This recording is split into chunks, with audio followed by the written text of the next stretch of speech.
कभी कभी पर्वों की शुरुआत किसी गहरे दर्द से होती है, कभी किसी तपस्या से और कभी किसी ऐसे कर्म से जिसे इंसानियत कहते हैं। नागपंचमी, जिसे हम हर साल बड़े श्रद्धा से मनाते हैं, उसके पीछे एक ऐसी कथा छिपी है जो शायद किताबों में दर्ज नहीं पर वक्त की तहों में गूंजती है।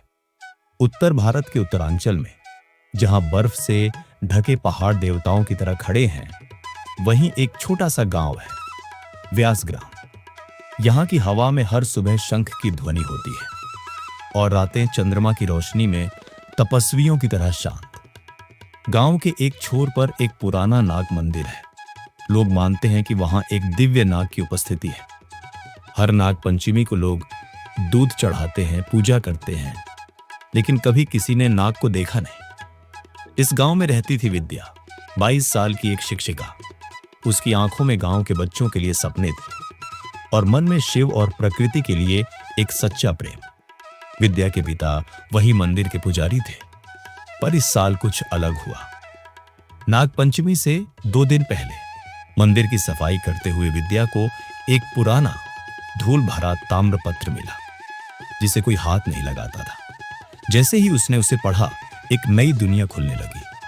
त्रेता युग में नागराज तक्षक को शाप मिला था, जब तक कोई मानव उसे भय और घृणा के बिना गले नहीं लगाएगा, तब तक वह धरती पर नाग रूप में भटकेगा।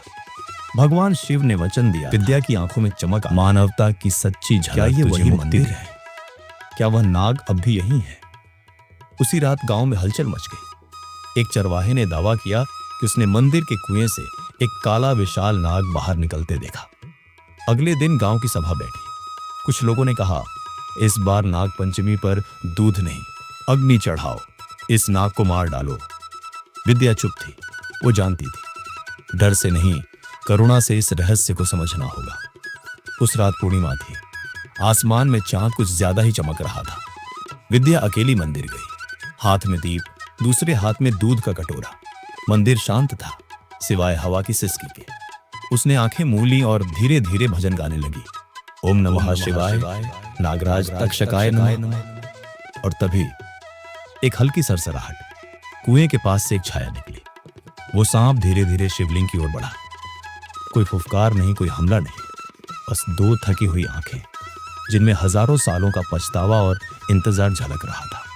विद्या कांपी, लेकिन पीछे नहीं हटी। वो आगे बढ़ी और उस नाग के सिर पर हाथ रखा। उस क्षण मंदिर की दीपक की लौ तेज हो गई। सांप की आंखों से एक बूंद आंसू गिरा और फिर जैसे किसी अदृश्य शक्ति ने चमत्कार कर दिया, वो नाग मानव रूप में बदल गया। अब सामने खड़ा था एक वृद्ध तेजस्वी साधु, जिनकी आंखों में शांति थी। बेटी, उसने कहा, मैं ही वो हूं जो राजा परीक्षित को डसने के बाद शापित हुआ था। मैंने पश्चाताप किया, पर मेरी मुक्ति तभी संभव थी जब एक मानव बिना भय और द्वेष के मुझे अपनाएगा। तूने मुझे अपनाया, आज से तू मेरी मुक्ति है। सुबह गांव वाले मंदिर पहुंचे। मंदिर की दीवारों पर अब एक नई मूर्ति उकेरी गई थी। एक लड़की और एक नाग साथ में शिवलिंग के सामने खड़े। गांव वालों ने विद्या से माफी मांगी। वो समझ गए, भक्ति दूध चढ़ाने से नहीं होती, बल्कि मन की निर्मलता से होती है। नाग पंचमी सिर्फ एक परंपरा नहीं, यह उस पल की याद है जब एक इंसान ने एक दुश्मन समझे जाने वाले प्राणी को गले लगाया और उसी क्षण इंसान और देवता के बीच की दीवार टूट गई। सच्ची भक्ति डर से नहीं, करुणा से होती, और जहां क्षमा है, वहीं मोक्ष है।